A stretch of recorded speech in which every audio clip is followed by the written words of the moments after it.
Assalamualaikum warahmatullahi taala wabarakatuh. Waalaikumsalam warahmatullahi wabarakatuh. Oke, selamat pagi sahabat Masdik TV dimanapun sahabat berada. Jumpa lagi di acara ngopi ya, ngobrol pintar. Dan pada kesempatan ini saya sudah ditemani oleh seseorang narasumber yang tentunya beda dari yang biasanya. Tapi sebelum lanjut, seperti biasa saya tidak akan bosan-bosan untuk ingatkan sahabat semua. Ayo bantu channel ini biar berkembang ya, biar lebih banyak memberikan edukasi kepada masyarakat terkait pendidikan, politik, hukum, ekonomi dan lain sebagainya, sosial budaya juga tentunya ya. Dengan cara subscribe, like, komen dan share tentunya ya. Itu. Oke, tidak berlama-lama langsung kita sapa saja narasumber kita kali ini. Tapi sebelum saya sapa, saya sedikit saja akan sampaikan profil beliau biar nanti sahabat semua tidak bertanya-tanya siapakah sosok beliau ini. Beliau mempunyai nama lengkap Rano Suhendra, sarjana hukum ya.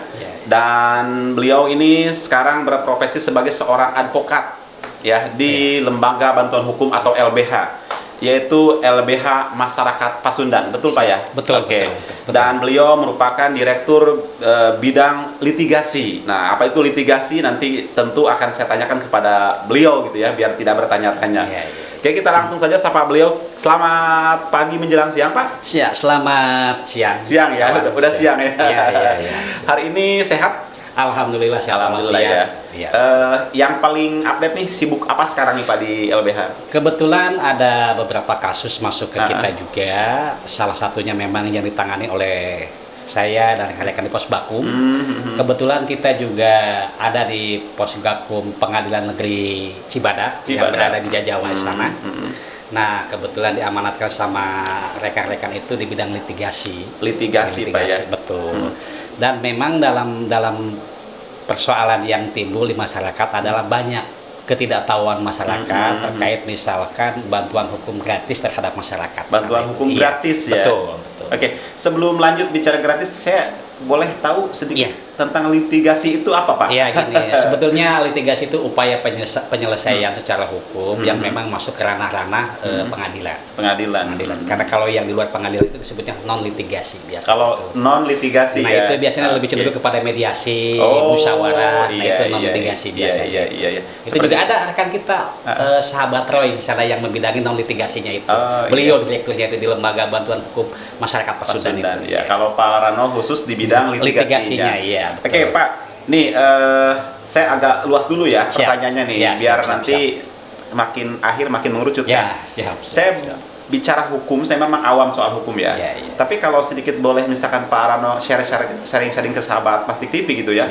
Sebenarnya menurut kacamata Pak Rano sebagai advokat tuh ya, kesadaran masyarakat akan hukum saat ini tatarannya seperti apa sih Pak kalau yang Pak Rano lihat? Ya sebetulnya kan jujur saja ini kan kita dalam pembangunan hukum di masyarakat itu jujur itu masih rendah sebetulnya. Rendah ya? Masih rendah di Indonesia itu karena memang kita itu kan punya harapan itu seling melakukan upaya advokasi di masyarakat, sosialisasi dan sebagainya.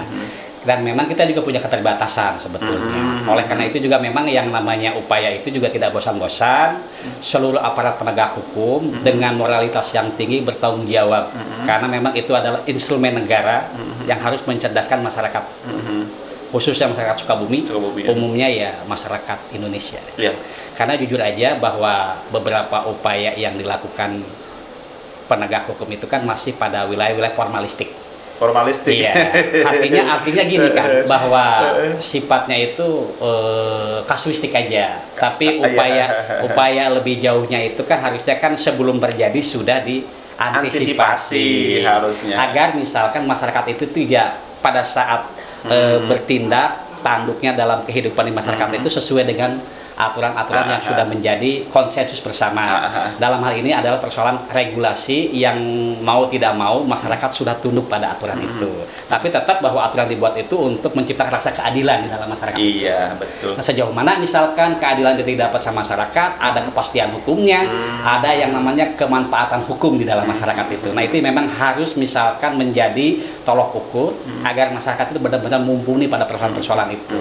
Karena jujur saja, setiap sendi-sendi kehidupan masyarakat, terutama di Indonesia, mesti semuanya akan diatur dengan ketentuan-ketentuan itu.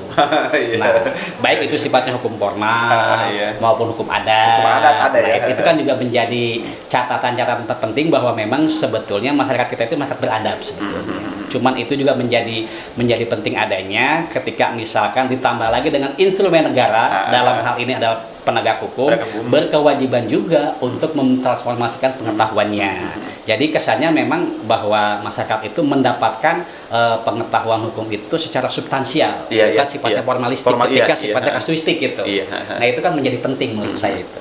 Ya, tadi saya sedikit garis bawahi yang Pak Rano bilang terkait tentang antisipasi ke masyarakat terkait tentang hukum. Apakah dalam bentuk edukasi atau apa?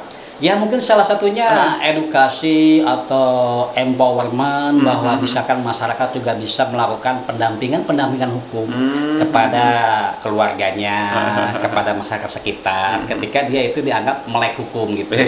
Apa yang boleh dilakukan dan apa yang tidak boleh dilakukan. Apalagi di masyarakat Pasunda, masyarakat Sukabumi ini kan cakupannya sangat luas. Beberapa desa, beberapa kecamatan yang memang di sana itu mereka disibukkan dengan rutinitas kegiatan sehari-hari. Ini kan menjadi penting ketika ada ruang-ruang waktu ya seperti podcast ini sebetulnya nanti bisa diakses sama masyarakat. Iya, betul. Bagaimana ini bentuk edukasi nah, ini salah satunya seperti ini agar kan zaman sekarang itu kan sudah masuk zaman teknologi informasi, di mana masyarakat di wilayah manapun bisa mengakses informasi pemberitahuan dan sebagainya sifatnya edukasi. Ini penting karena ada masyarakat juga yang memang tidak memahami persoalan-persoalan yang kediriannya maupun persoalan-persoalan kemasyarakatannya gitu. Akan hak dan tanggung jawabnya harus seimbang.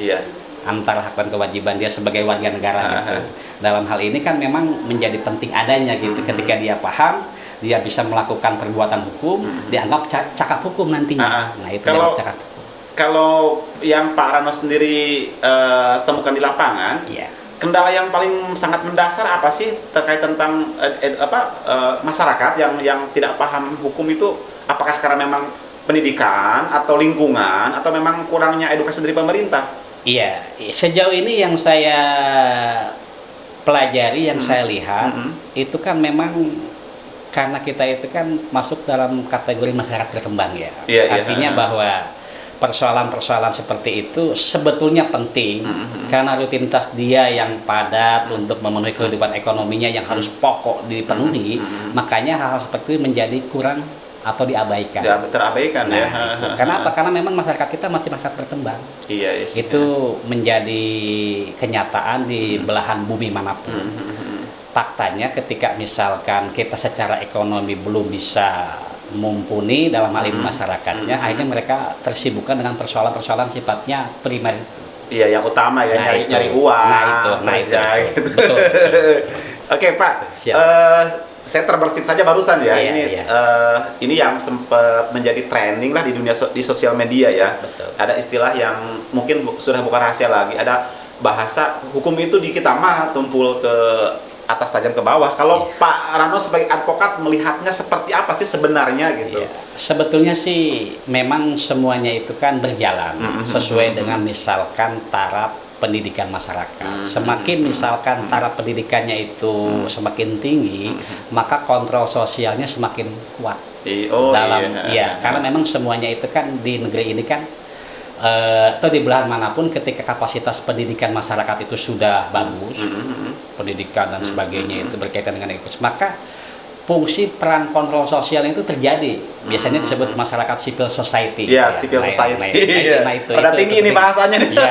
Ya maklum itu kita agak terikat dengan masa lalu ketika aktif di PMI waktu itu. Saya juga kader PMI. Gitu ya. Oke. Halo sahabat PMI, ini ada Kandarano ya. Siap. Ada sahabat di sini. Sahabat ya. kemudian Pak Rano, kita agak sedikit mengerucut lagi ya. Siap. Saya sering dengar di masyarakat ada bidang hukum yang bisa dibilang ada istilah perdata, pidana. Saya awam sih enggak ya, cuman kurang begitu paham, dan mungkin sahabat Masdik TV juga mirip seperti saya ya. Bisa kasih pemahaman nggak sih ke sahabat Masdik TV apa itu perdata, pidana kayak gitu? Iya. Jadi gini ya, kalau kita sederhanakan terkait misalkan persoalan perdata maupun pidana.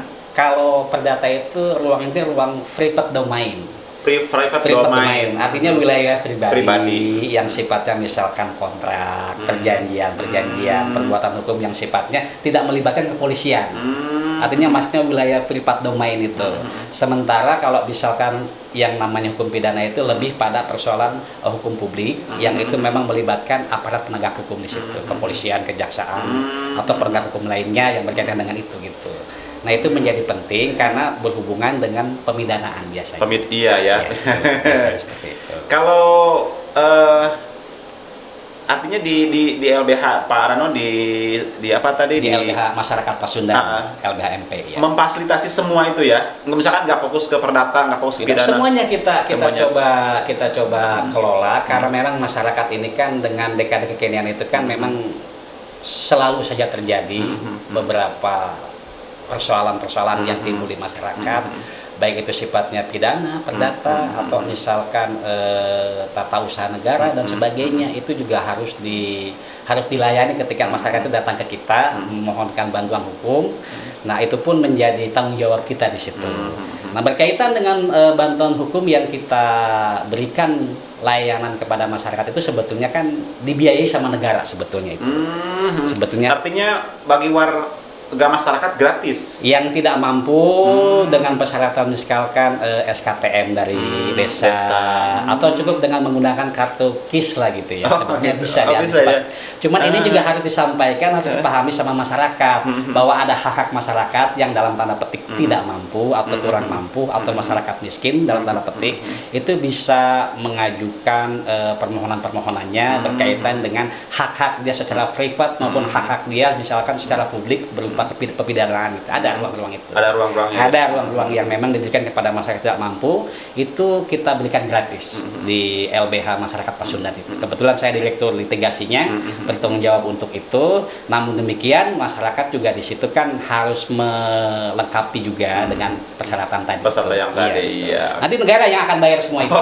Negara yang bayar. Itu yang mungkin masyarakat kurang begitu tahu. Nah, itu maksudnya tuh tanggung jawab semuanya bahwa ada hak-hak masyarakat di wilayah negara Kesatuan Republik Indonesia itu, bahwa negara itu tetap bertanggung jawab juga pada persoalan itu sebetulnya. Cuman masyarakat banyak yang belum tahu masalah itu. Mudah-mudahan dengan adanya podcast ini ya, Pak Rano buat sahabat semua di sana bisa ngebuka wawasan lah. Siap.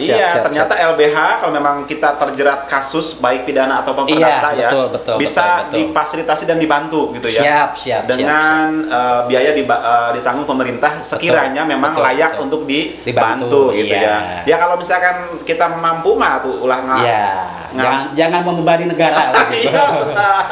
Ya Pak, diminum dulu kopinya deh. Siap. Biar ini takut keburu dingin. Hatur nuhun Kang. Siap. Bismillahirrahmanirrahim.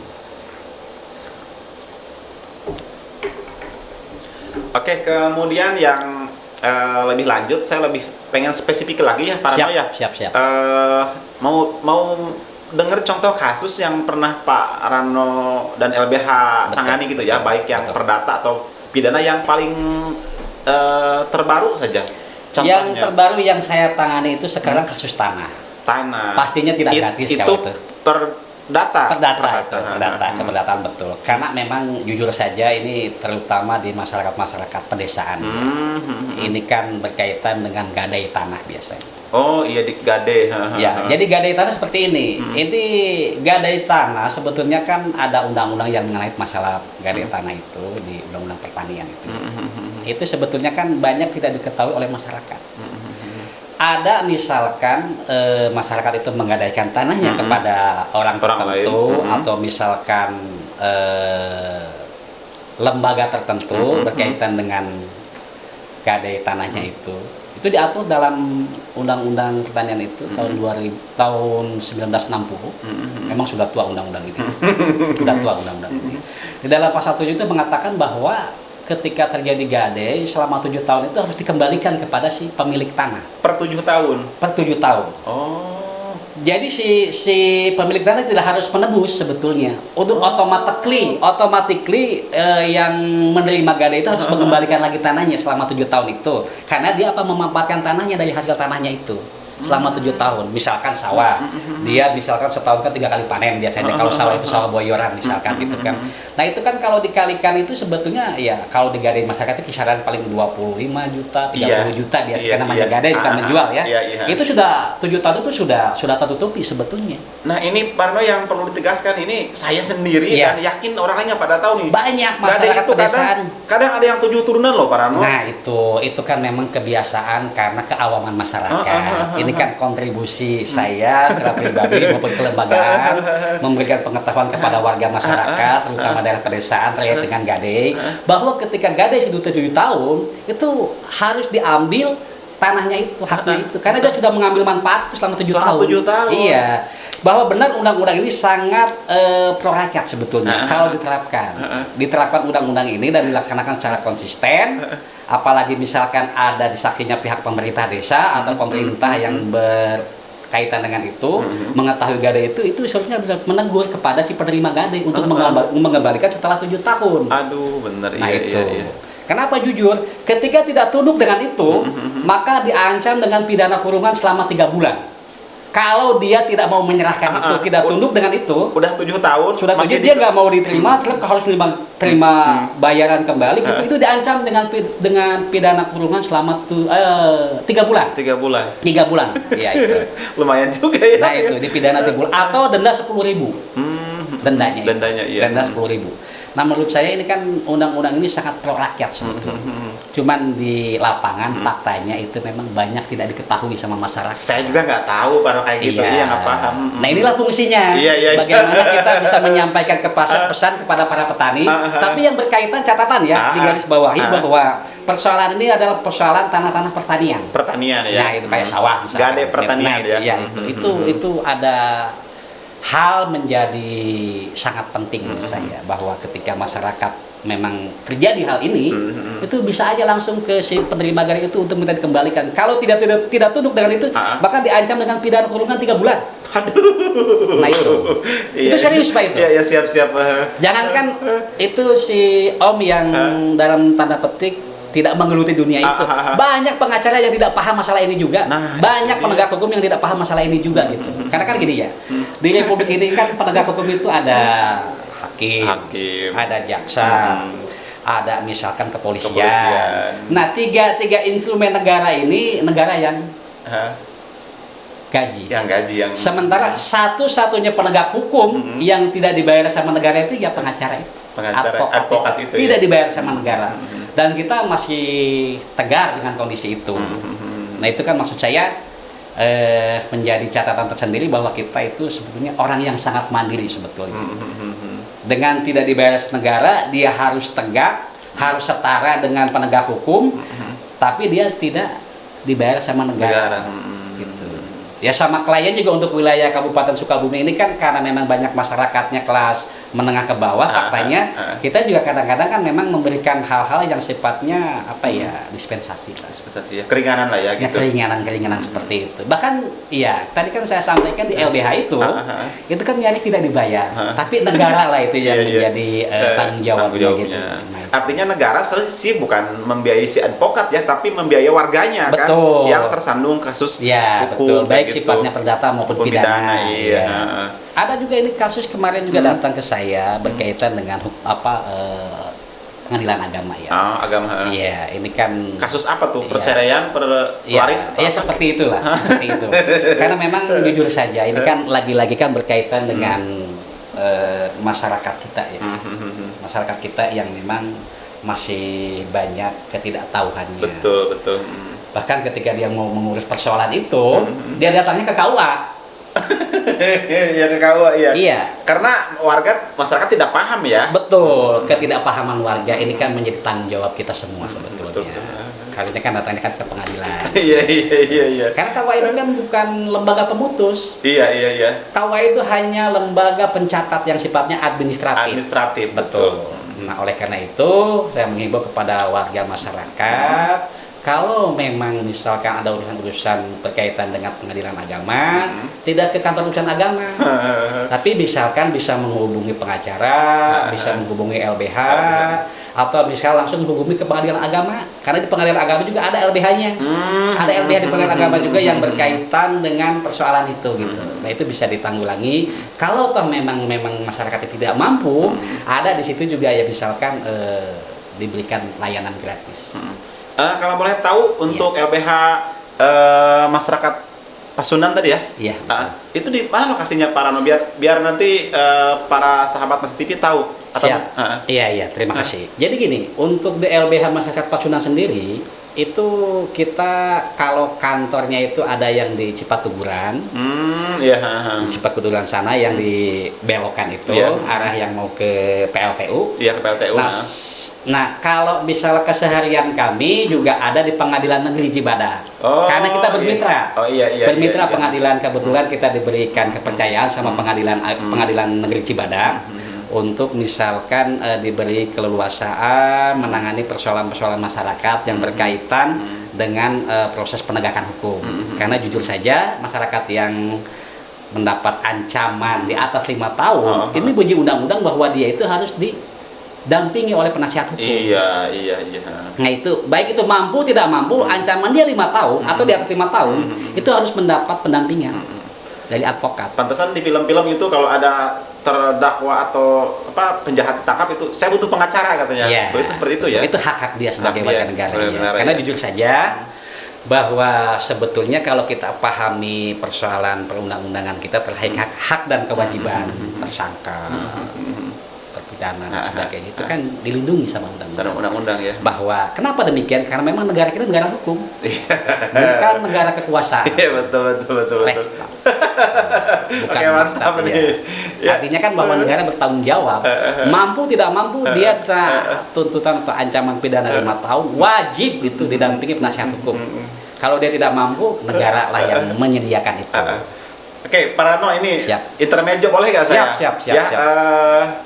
Meskipun agak sanaan dikit, jadwal dikit ya. Ini kemarin sempat mungkin ikut perkembangan juga di sosmed terkait yang ini ngobrol santai ya. Iya, siap. Yang begal jadi terdakwa itu begal jadi yang dibegal jadi tersangka yang rame di sosmed di TV itu Pak Rano ikut yang begal jadi yang korban begal jadi tersangka itu yang rame di TV kemarin tuh di sosmed. Betul. Memang melihatnya seperti apa itu Pak Rano? Ini kan gini sebetulnya. Jadi kan memang kasus-kasus seperti ini memang lazim terjadi di masyarakat ya. Karena memang sebetulnya kan kalau dia tidak punya mental petarung, sebetulnya dia hanya merelakan begitu aja hak-hak privasi dia itu. Tapi kalau memang dia punya mental petarung, sebetulnya itu konteksnya konteks pembelaan diri dan mengamankan hak privasi dia harus dilindungi. Karena memang hal seperti itu kan menjadi kekuatan tersendiri bagi si korban ketika dia harus mempertahankan hak-hak kepemilikan dia gitu, hak kebendaan dia. Nah biasanya ini kan kalau misalkan terjadi seperti itu, ketika misalkan orang yang memiliki yang dibegal itu menjadi tersangka, berarti terjadi perlawanan atas misalkan perbuatan semena-mena dari pelaku begal itu. Karena beberapa kasus juga terjadi. Dan saya coba amati itu, pertama itu yang kasus yang di daerah Bekasi itu masalah merebut handphone, tapi si pemiliknya itu kan ternyata juga dia pandai bersilat juga, akhirnya dia melakukan perlawanan. Jadi diambillah misalkan si senjata si begalnya itu yang buat dia nodong itu diambil. Nah dia kebetulan dia bisa bela diri, kayak kalau orang Sunda bisa ulin lah gitu ya, silat gitu. Bisa kelin lah gitu. Nah, akhirnya si senjatanya itu bisa dirampas dengan gaya silat dia karena memang dia punya karakter fighter lah gitu. Iya, Dia iya, fighter. iya. Dia dirampas, akhirnya senjata itu diarahkan ke dia. Tapi dia konteksnya sebetulnya untuk melumpuhkan saja, bukan untuk membunuh sebetulnya. Nah, hal demikian kan memang harus dipahami juga sama penegak hukum.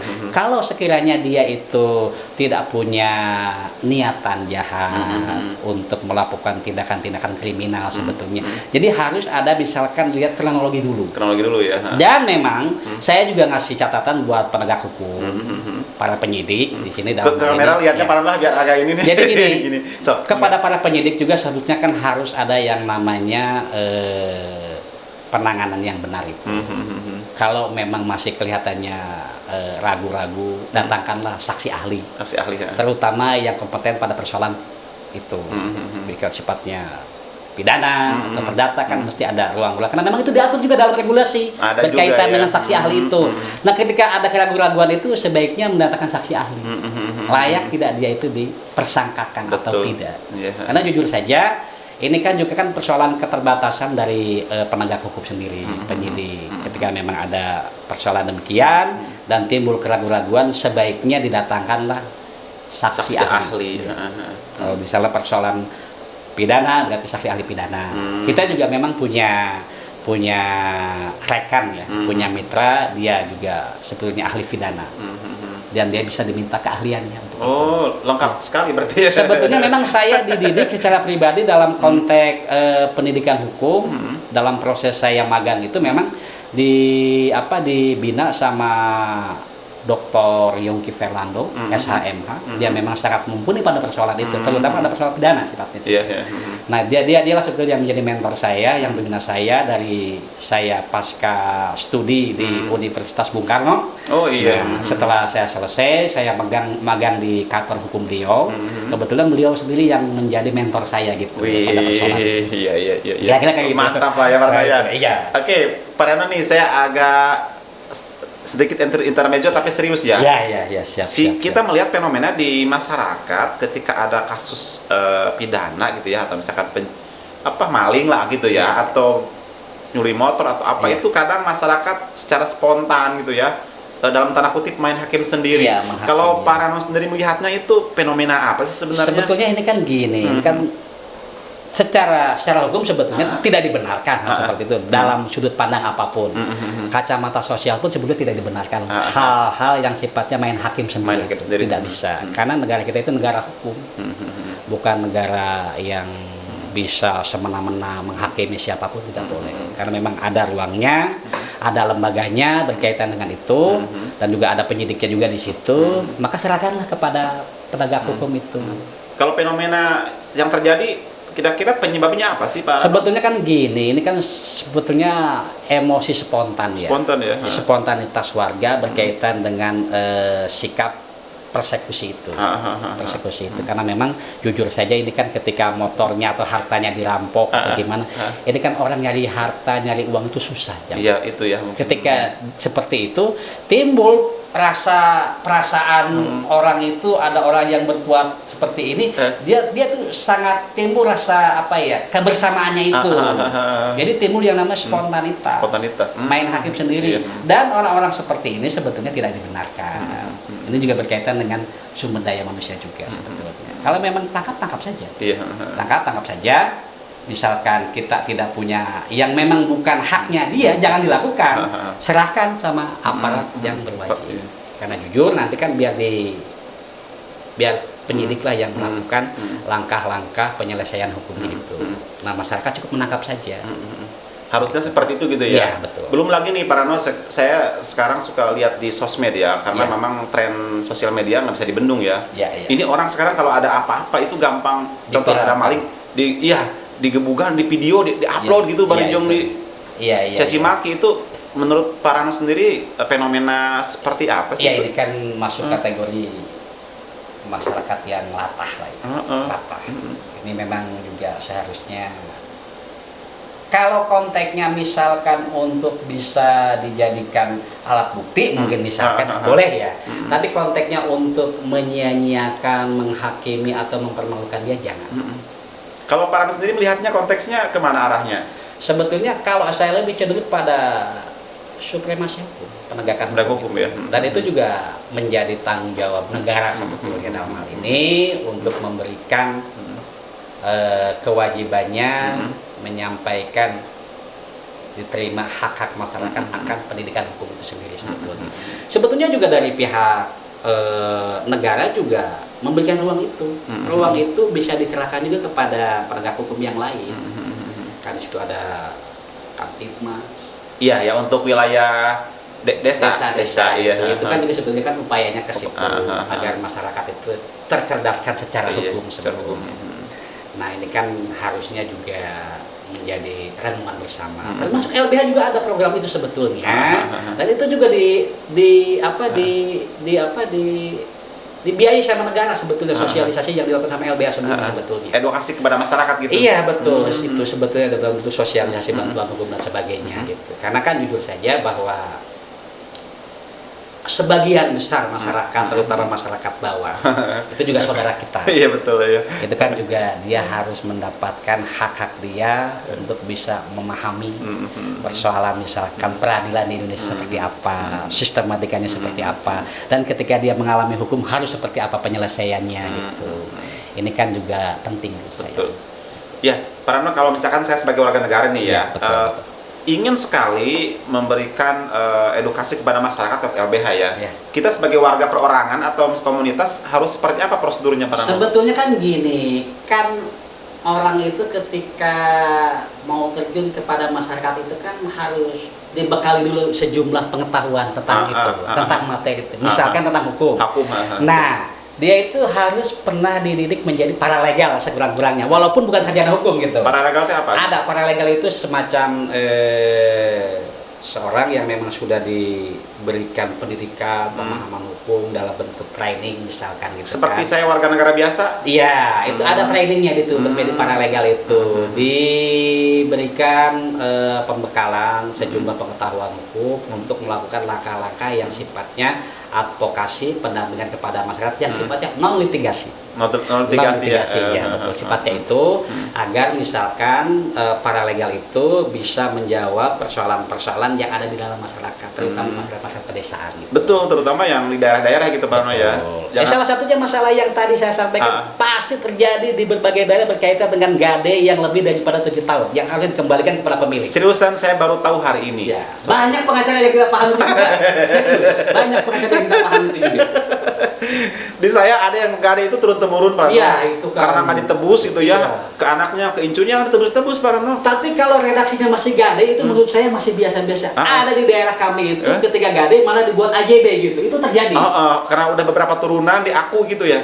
Iya, bisa seperti itu. Kebetulan kalau di saya sebetulnya tidak sampai beberapa turunan juga. Dia memang dari awalnya sudah ada itikat tidak baik. Oh iya. Ada itikat tidak baik. Si penerima gade itu meng-AJB-kan gadenya itu pernyataan akta jual beli. Iya, di-AJB-kan. Padahal dia itu tidak menjual, sifatnya gade dari awal, termasuk pada misalkan perjanjiannya perjanjian gade juga. Cuman problemnya itu kan si penggadai tanah itu hanya diberi kopian karena perjanjian dibuat satu rangkap. Oh iya. Jadi si penggadai itu hanya dikasih kopinya, aslinya di penerima. Mungkin sama dia dihilangkan, tapi kopinya ada. Kopinya ada gitu. Nah, mudah-mudahan hal seperti ini juga menjadi catatan buat para penegak hukum, terutama hakim, untuk bisa melihat faktanya ketika ada persoalan-persoalan seperti ini, bahwa yang saya alami, yang saya dampingi hari ini, faktanya seperti itu. Bahwa gade di-AJB-kan sama si penerima gade itu. Iya. Dan itu tidak rasional. Iya. Dalam kwitansinya itu 18 juta. Masa harga tanah 18 juta? Iya. Daerah Pelabuhan Ratu. Iya, itu kelas 2 ya. Kelas 2 itu. Itu kalau misalkan jual beli ya di atas 50 juta. Iya lah, ratusan juta. Nah, itu apalagi daerah Pelabuhan Ratu. Iya. Ini faktanya angkanya 18 juta kok jual beli dari mana itu? Nggak logik gitu lah. Ya. Tidak logis. Tidak logis, menurut saya ini juga dipertimbangkan nantinya. Betul. Nah, itu kan inilah sebuah realitas masyarakat kita. Ada yang punya itikat baik untuk melakukan perbuatan-perbuatan hukum, sementara di itikat baiknya itu disalahgunakan sama pihak lain gitu. Ini kan juga menjadi catatan. Karena jujur saja dalam proses AJB-nya juga banyak rekayasa. Iya. Karena kan yang namanya AJB kan pihaknya harus datang dong. Iya dong, ada dua belah pihak ya. Nah, itu para pihak harus datang terus dibacakan sama PPAT atau PPAT sementara kecamatan dibacakan. Ini pasti tidak dilakukan karena memang redaksi awalnya awalnya itu gade. Bukan jual beli. Iya. Nah, itu itikat ini baiknya tidak baiknya di situ, itikat tidak baiknya itu. Terus Pak Rano nih, tanggung seru saya ngebahas soal gade ya, karena sangat mendasar dan merakyat. Betul, ya. itu memang yang lazim terjadi di masyarakat itu seperti itu, terutama masyarakat desa. Iya, kalau saya mau soal gade menggade, Iya. prosedur yang harus saya tempuh agar tidak terjadi masalah harus seperti apa? Gini, makanya kan kalau misalkan kita mau gade, ya kita jelaskan dulu perjanjiannya dulu. Sebentar Pak Rano, di saya loba anu gade kieu, gade sawah, selalu be duit. Iya. Perjanjian. Tidak ada catatan-catatan banyak itu ya. yang begitu. Memang ini kan saya sampaikan bahwa itu kan keawaman masyarakat. Pakai kwitansi aja udah bagus lah. Nges alhamdulillah pakai tas loloba Iya. mah hanteu. Iya. Serius, karena memang jujur saja ini kan karena sifat masyarakat kita yang kekeluargaan. Gitu. Yang iya. kekeluargaan itu cukup dengan trust, kepercayaan Trust, dia. betul, kepercayaan. Dan saling percaya itu. Cuman kan faktanya kan yang namanya godaan setan itu kan selalu menggoda, taruhlah misalkan membisikkan untuk menggoda melakukan perbuatan hukum di berikut walaupun sifatnya salah sebetulnya Iya. itu tidak benar sebetulnya hal seperti itu.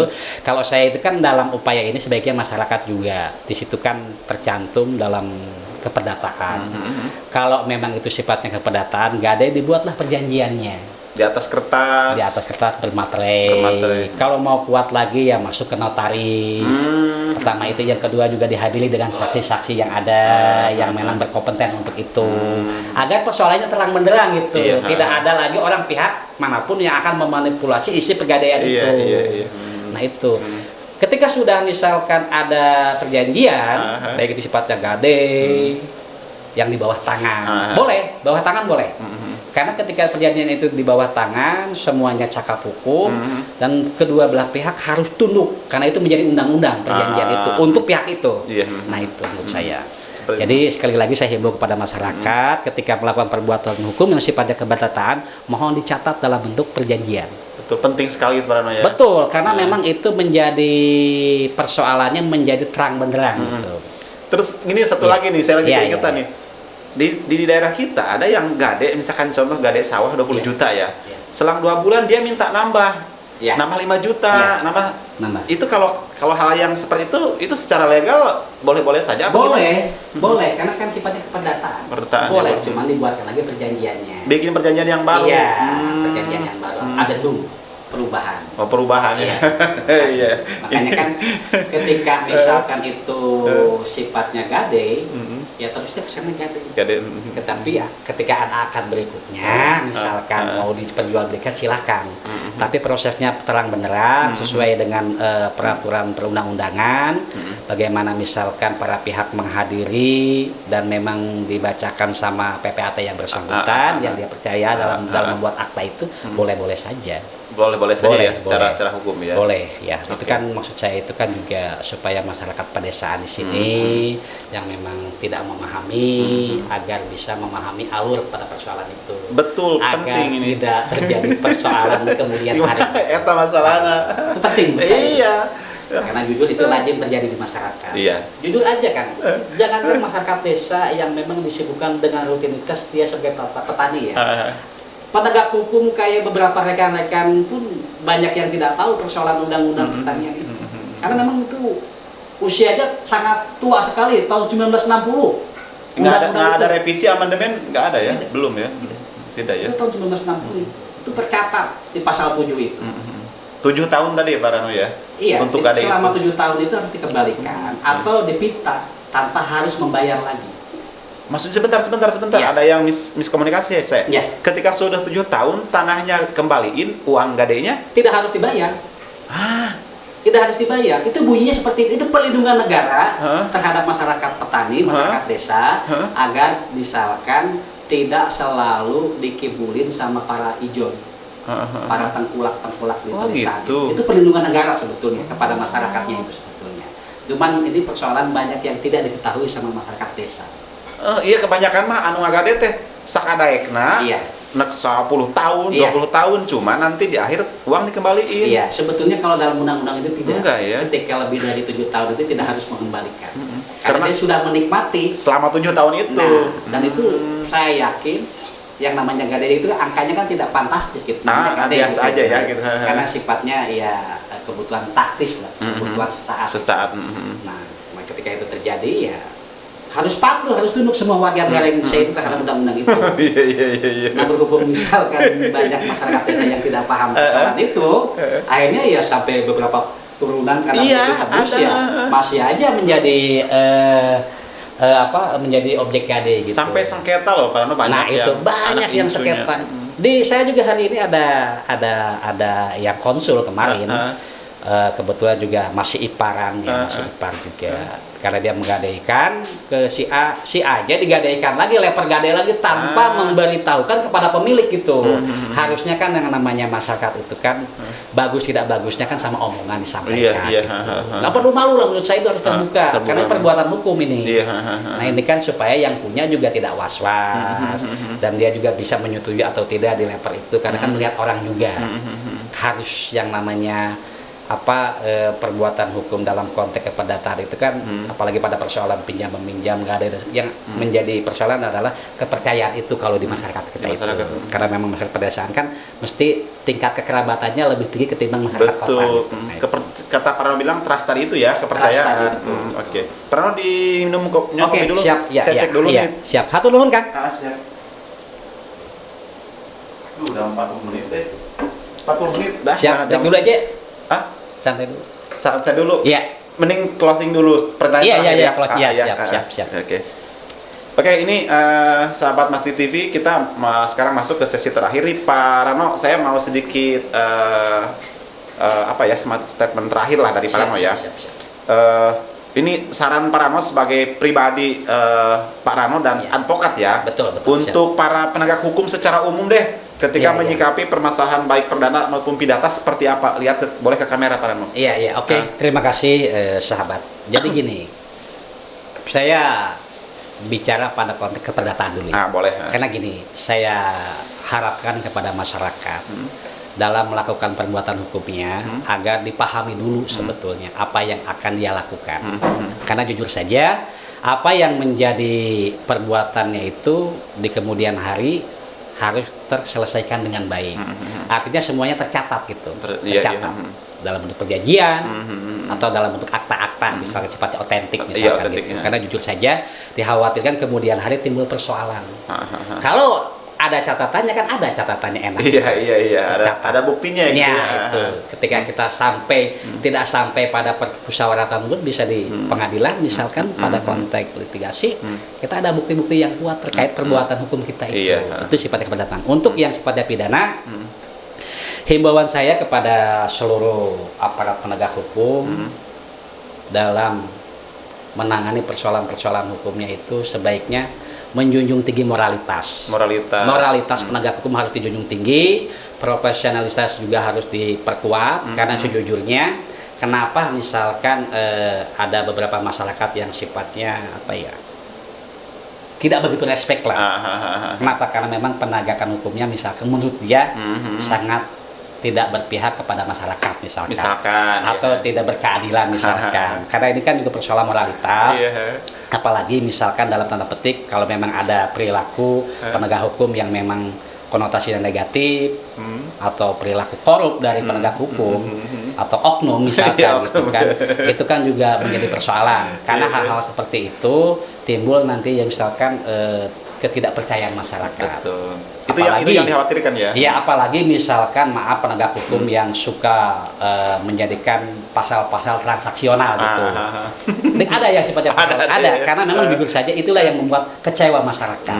Jadi saya harap semua penegak hukum itu harus menjunjung tinggi moralitas. Harus bersikap profesional dan yakin bahwa kita itu akan ada kehidupan di kemudian hari. Pasti. Karena itu menjadi tanggung jawab bersama. Pentanggung jawab penegak hukum nanti di depan Sang Pencipta. Apa yang dia perbuat pasti akan dipertanggungjawabkan di situ. Mungkin itu aja, mungkin saya percaya.